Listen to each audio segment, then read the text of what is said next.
How in the world do you send help where it has not been asked for?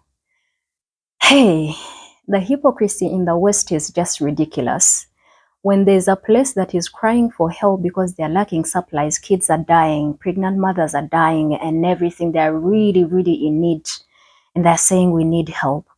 But the help that you're sending them is you are giving weapons to their enemies to kill them and massacre them and, finish them. But on the other side, you are busy sending food that is needed in that same place, and you're sending it to a country like Tanzania that never asked for it. If Tanzania asked for that food, it wouldn't say we don't need it. Hamas needs it better, and we are going to actually redirect the help that you're sending us. Hi guys, it's Gracie here once again. First of all, thank you so much for all your support. I appreciate it.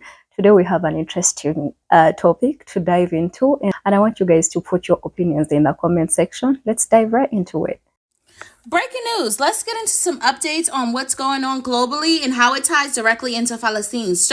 Coming in hot. America, why would your goofy ass do this shit? Why would y'all send all this aid over to Tanzania?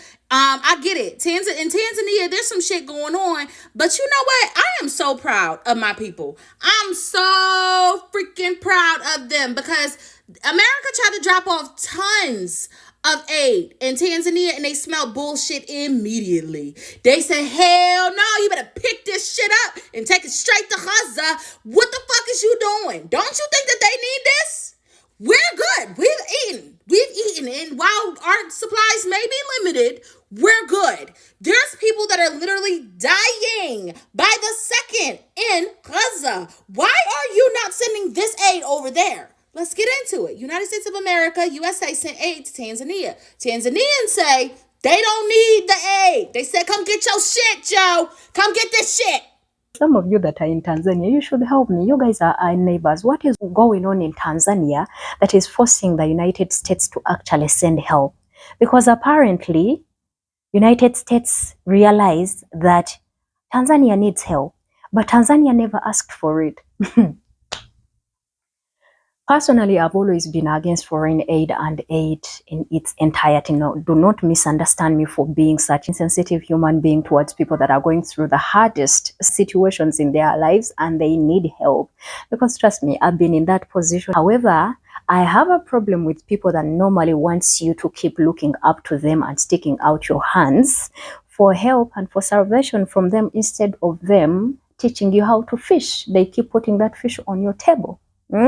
At the same time, I am not going to blame the West for doing what it's supposed to be doing because, they have showed you who they are. Believe them. Why do you still have that doubt that I think there is still something good, in their heart, even when there's so much exposure right now that all that they care about are the resources that are in your country? Can you talk about why we care about what's happening in Africa right now? I mean, if you tell the American taxpayer, why are we there? Why are we spending the money we're spending there? Thanks for the question, Senator. For access and influence, I'd say that a number of countries are at the tipping point of actually being captured by the Russian Federation, as they are spreading some of their false narratives across Libya. And from a strategic answer piece, access influence across the whole Maghreb, that is NATO's southern flank. We need to be able to maintain access and influence across the Maghreb from Morocco all the way to Libya. The PRC and Russia are also remaining exploitative where possible and coercive when necessary. They want that ground. They want power projection capabilities. So for the most part, the rest of the continent is also for mining concessions, whether it be gold or rare earth minerals. Both of them have a long-range plan. But I think at the accelerated pace, the Russian Federation is really trying to take over Central Africa as well as the Sahel. They give you with one hand, but then take with two hands. We have to ask ourselves, if they are saying they've been sending all this help and everyone has been excited to receive all this help, why are there wars in Congo? Who is sponsoring these wars? Who is supplying weapons? The West. Something that the West is in panic about right now is the fact that Africa now has options. Africa has Russia, Africa has China, of which I am not going to second any African country to be in partnership with these countries, because at the end of the day, they also have their own interests. I want you to reflect on what happened during the COVID pandemic. We needed help. We needed those vaccines so bad. If you are African, just know that you are on your own. During the COVID period, we felt like we were beggars when it came to vaccine availability. We needed access to vaccines. The Northern Hemisphere countries had bought all the vaccines in the world and they were hogging them. And they didn't want to release them at the time when we needed them most. They were asking for vaccines, but these vaccines were not delivered to African countries. Vaccines were only going around the West. The video almost made me shed tears. You can see Macron's face. He had that plausible deniability look on his face. Just imagine if the pandemic was as worse as they advertise. That means a lot of Africans won't make it. They are not priority. If you are a European now, imagine waking up as an African and that is being done to you. How would you feel? Knowing that your kids, your wife, your family, no one is looking out for them. Even when their own government try to look out for them, but there are constant orders on the way. They see Africans as beggars. They see Africans as insignificant. But guess what? The pandemic didn't affect a lot of African countries because we are resilient. It's in our DNA. Uhuru. We are strong. The death toll wasn't that high in Africa compared to the West. You all thought we were going to die, right? Boo-hoo. We needed those vaccines.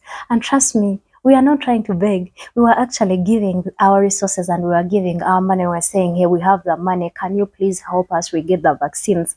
I want you to imagine if it was as worse as it was in the West, if over here on the continent, all of us, we would have dropped dead. But thank God, the hand of the Lord is on Africa.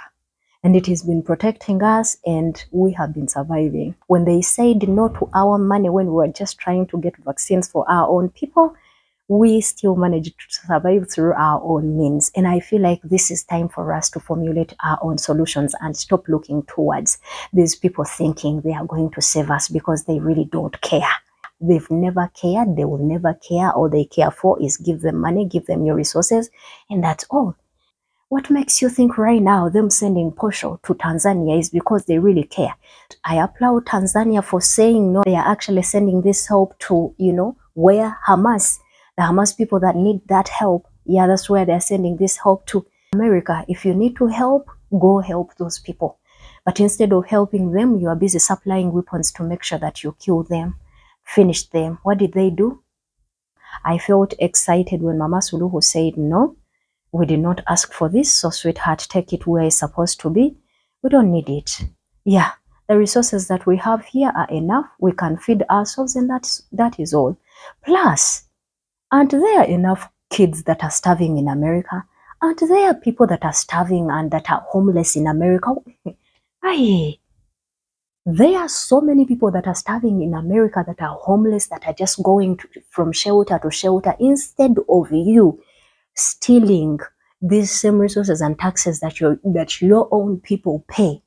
Take care of them first instead of, worrying about us. You never worried about us in COVID-19 pandemic. We worried about ourselves and we started formulating solutions to help ourselves.